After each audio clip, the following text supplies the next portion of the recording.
Hi, I'm Alison, and I just want to give you a little bit of an introduction to the Grossglockner Challenge and the Grossglockner itself. Every year, regardless of the fact that the formula may be exactly the same, the trip itself is always different, and that's because of the weather and the temperatures, obviously, and the amount of people attending the event. I mean, it's not often you get the chance to ride with so many people that enjoy the same passion. We share the same hobby. The views up here are just incredible, and depending on exactly which weekend the event falls on, you can expect snow on the mountain, but you can also expect this. The temperature differences between the different sides of the mountain. 1 minute you're riding in the clouds, and the next minute you are riding in the sunshine. And you can't predict exactly what it's going to do at any given moment, but we got lucky. Look at that weather. Yeah, all part of the experience, and it is one of the biggest memories. Like the weather, when you're motorcycling or biking, hiking, the weather plays a huge part in the whole experience. 2023, similar situation, gorgeous weather on ground level. Here we are again at the entrance, and you think to yourself, right, okay, I'm geared up, I've got all the gear. But we were warned that there would be snow up top, and they did actually clear a lot of the snow for this event. So, and you're looking at the weather thinking, gorgeous sunshine, beautiful, beautiful. Thinking, well, snow, why is that such a big thing? It can't possibly be that bad, right? And this is what I mean, you just can't predict what it's going to do at any given moment. Here we are again at the entrance. Same lady every year. The meeting point is on the top front. Yes, I know. Okay. This year she didn't recognise me. Normally there's a sort of a blink in the eye. Look, who else gets this? Once you go through a toll or something like this, you actually have to put your gloves back on, zip everything back up, make sure that you're all ready to go. I'm got by that every single time. The views up here are spectacular. It's the biggest memory. Snow, yeah. The views are just incredible.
And another memory, 2024, the amount of rain that we'd had leading up to the event, and finding yourself having to actually ride through water. Thankfully this was the only time that it was pretty deep, But it was the first time that we'd actually had to ride through floodwaters to get to the event. So again, it's a huge memory, and that changes every single year. Different things will stick in your mind. This was the first year I actually had my entrance card ready. And it was a busy moment as well. It's just one of those things, you know, a lot of people forget that they're going to need that entrance card, and I've been got so many times by the same problem.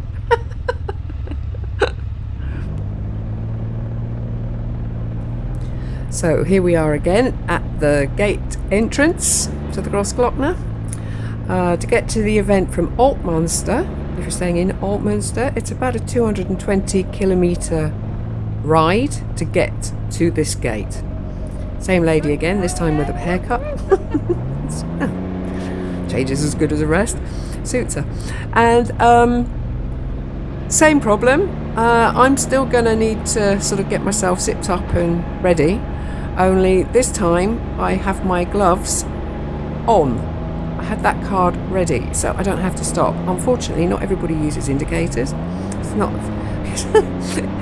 not always a given, is it?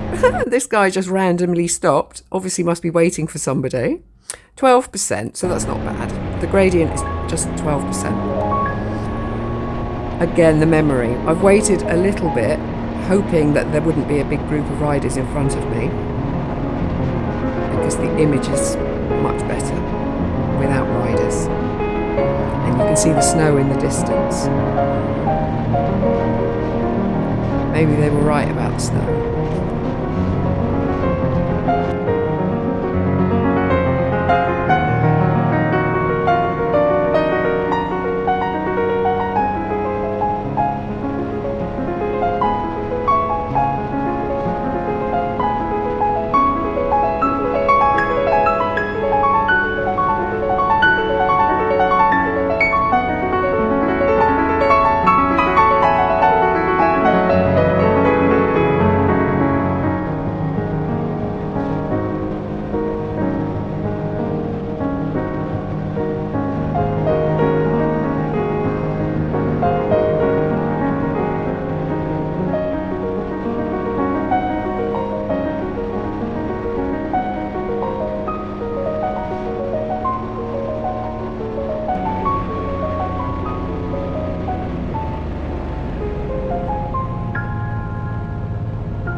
Come on then, I'm videoing.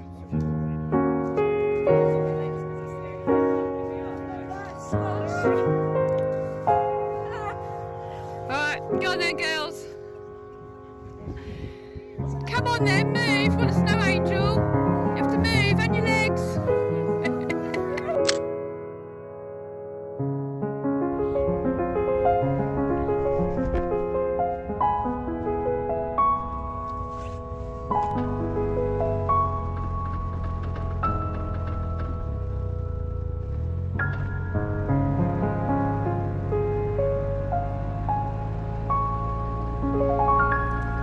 So I thought I'd do a quick round and get as many people in as I possibly could. You can see the weather. 1 minute sun shining, next minute it's clouding over, and at this point rain was expected. So it was time actually to head back. But I thought I'd just show you this as an example, although it looks like not all the riders were here at this point. Maybe they're already headed away. Yeah, everybody has to be up top for 1 o'clock, I believe. or 1:30. So it's, a 220 kilometer ride. And you can pretty much leave whenever you want to, but you still have to be here at 1 o'clock.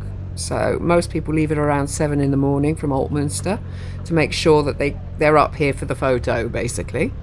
And it's not a luxury. You do need that amount of time to get here as well.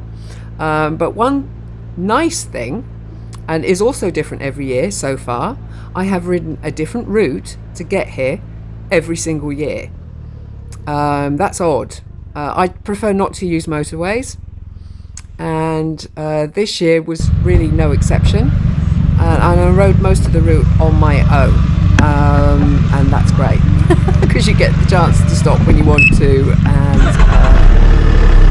you've got no one reminding you about things you need to do. And this was one of those occasions. Yeah, you get pretty much kitted up, ready to go, and you forget your phone, which I needed to do. Rain. Yes, didn't it just? We'd had pretty good weather for 3 days, and on the last night of the event it started and it didn't stop. However, what I'm saying is it's a great event. It's a wonderful moment to meet people that you haven't seen in a while or have never met. And I hope to see you all at the event at some point. Come say hello if you're around. Bye for now.